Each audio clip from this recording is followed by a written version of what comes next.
विद्यार्थियों, आज हम भाषा परिवर्तन के बाह्य कारणों पर विचार करेंगे।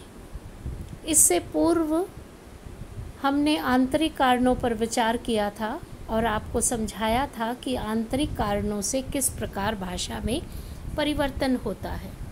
आज हम बाह्य कारणों पर चर्चा करेंगे। जैसा कि हमने अपने पहले वीडियो में बताया था कि भाषा के परिवर्तन में बाह्य कारणों का भी प्रभाव पड़ता है। बाह्य कारण भौगोलिक कारण हैं, ऐतिहासिक हैं, सांस्कृतिक हैं और सामाजिक कारण हैं। सबसे पहले उस भौगोलिक कारण पर हम विचार कर लें तो हमने आपसे पूर्व में यह कहा था कि हम जिस जगह, जिस प्रांत, जिस जिले, जिस राज्य में रहते हैं, वहाँ की भौगोलिक स्थिति भाषा को प्रभावित करती है। कहीं पर सर्दी गर्मी की अधिकता, कहीं कम, व्यक्ति का रहन सहन आचरण, इन सभी से भाषा प्रभावित होती है।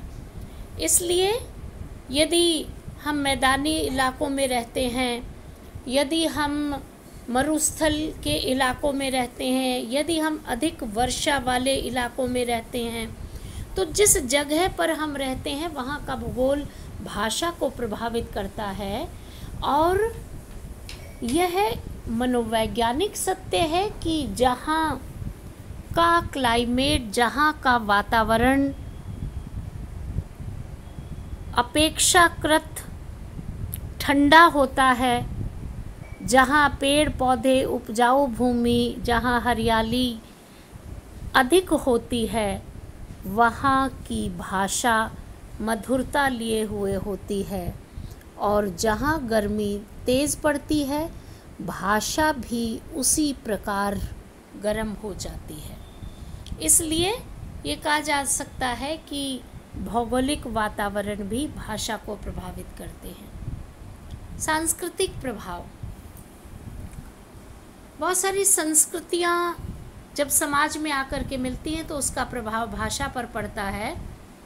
और यह देखा जा सकता है कि जितनी भाषा में जितने प्राचीन शब्द होंगे, पुरानी संस्कृतियों का मेल जितना ज़्यादा होगा, भाषा और शैली उतनी प्रभावित होगी। व्यक्ति समाज में जिस तरह से अपने आप को अपनी भाषा के साथ वह चलता है, अन्य व्यक्तियों के मिश्रण से, मेल मिलाप से उसकी भाषा में परिवर्तन होता है। तो संस्कृति और समाज से भाषा अछूती नहीं रह सकती। इसलिए यदि व्यक्ति सामाजिक कारणों से, व्यापार के कारणों से, इधर उधर से वह भारत के विभिन्न राज्यों में यदि आता जाता है, तो वह उन सारी राज्यों की, उन जिलों की भाषा को सीख लेता है जहाँ की उसे आवश्यकता होती है। इसलिए भाषा सांस्कृतिक प्रभाव से भी बदलती चली जाती है। भाषा मनुष्य की प्रकृति के कारण भी परिवर्तित होती है। भाषा के लिए यह कहा जा सकता है कि अगर हम भाषा के इतिहास को देखें तो यह पाएंगे कि हमारी भारतीय भाषाओं में बहुत सारे ऐसे शब्द हैं, बहुत सारे ऐसे सांस्कृतिक शब्द हैं जो विभिन्न संस्कृतियों के आगमन से जुड़े हैं। अंग्रेज़ी भाषा के शब्द हैं, उर्दू फ़ारसी के, अरबी फ़ारसी के शब्द हैं, विदेशी भाषाओं के शब्द हैं। तो ये सारे शब्द व्यक्तियों के आगमन से, आवागमन से, विदेशी भाषाओं के आपसी परस्पर प्रयोग करने के कारण भाषाओं में परिवर्तन दिखलाई पड़ता है।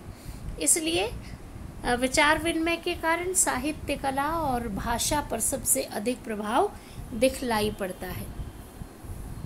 ये कहा जा सकता है कि जैसी सामाजिक व्यवस्था है, जैसा साहित्य है, वैसी भाषा है। समाज में, परिवार में जिस तरह की भाषा बोली जाती है, परिवार में रहते हुए व्यक्ति अपनी पारिवारिक भाषा को बोलता करता है, और जैसे ही समाज के आचरण, रीति रिवाज, व्यवहार को वह अपनाता है तो वह उस तरह की भाषा का प्रयोग करता है। तो ये बाहरी कारण थे जो भाषा को बाह्य रूप से प्रभावित करते हैं, और इन कारणों के कारण भाषा में परिवर्तन हो जाता है। धन्यवाद।